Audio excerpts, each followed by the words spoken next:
Good morning, everyone. Boker Tov. In this week's Torah portion, we learn about Rebecca, who after 20 years of being barren, becomes pregnant. And her joy is so great. Finally, she's conceived. But then she feels inner turmoil and struggle and contention going on in her womb. And she's concerned, what's going on? So what does the verse say she does? Vatelech lidrosh es Hashem. She goes to inquire from God. What is this that she's experiencing in her womb? And through the prophet of Shem ve'ever, in the study hall of Shem ve'ever, she's told a revelation that she's not carrying one child, she's carrying two children, twin boys. And that these two boys would be at odds with each other. There would be a constant struggle for domination. And her mission in this world is to make sure that Jacob, the good child, prevails over Esav and becomes the spiritual heir to the legacy of Rebecca and Isaac and the grandparents Abraham and Sarah. And what this story teaches us is a very fundamental lesson in life. You see, when Rebecca feels this inner contention and turmoil in her womb, she doesn't go to the gynecologist, she doesn't go to get a sonogram, she doesn't go to a medical doctor to figure out what's wrong. She goes to inquire from God. And this is a very important lesson. Of course, we need to take all the necessary measures and steps to deal with the physical realities and challenges that we experience. But what Rebecca teaches us is that we have to go deeper than that. We have to inquire from God. And we have to say, if I'm experiencing this challenge in my life, this hardship, this struggle, what is God trying to communicate to me? What is the message? What is the mission? What is the purpose of this challenge? What am I meant to do with this challenge? And that's what primarily concerned Rebecca. And so too in every one of our lives.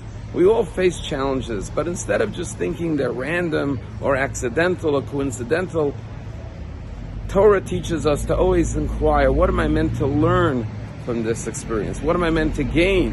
What am I being called to do as a result of this opportunity that is being given to me?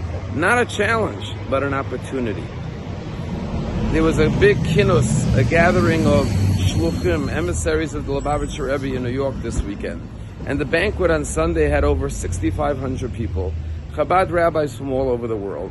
And one of the most moving presentations was the story of little Zalmi Friedman.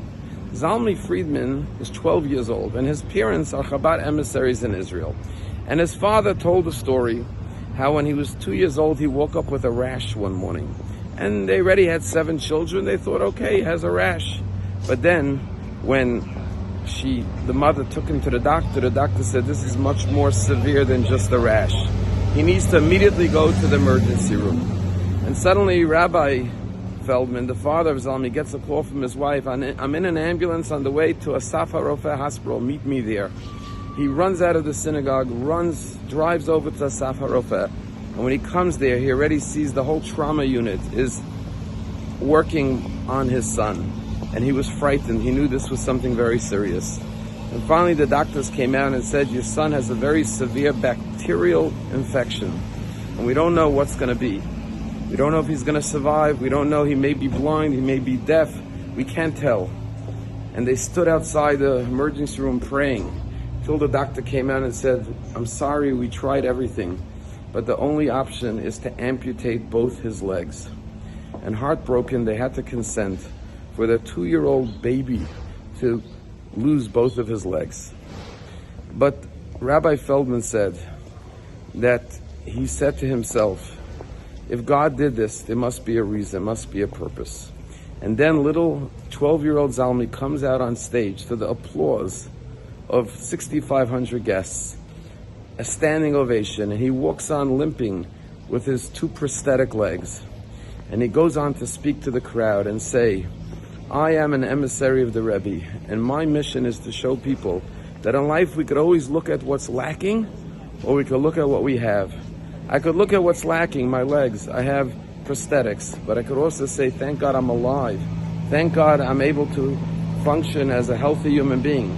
And I could be an example of how you could live a happy life and smile even with challenges. But then the banquet was in for another surprise. because on the screen, live from Israel, from his hospital room, was a broadcast from a rabbi in Israel by the name of Rabbi Liraz, with a long white beard. And from Israel via satellite, he says, Zalmi, Shalom Aleichem, how are you? And he tells his story, how 6 weeks ago, he was an IDF soldier, chaplain in the army in Syria, when a bomb detonated and he lost both of his legs. And he went on to say to Zalmi, now my mission is just beginning. I was always told that I'm a person that's always running. Well, now I'm going to start flying, because if God gave me, saved my life, I know one thing, He saved it for a purpose. And if I'm alive, that means I have more work to do. That's what it means to look at the challenges of life and say, what's God's message to me? And go forward and with strength and conviction. Have a wonderful day.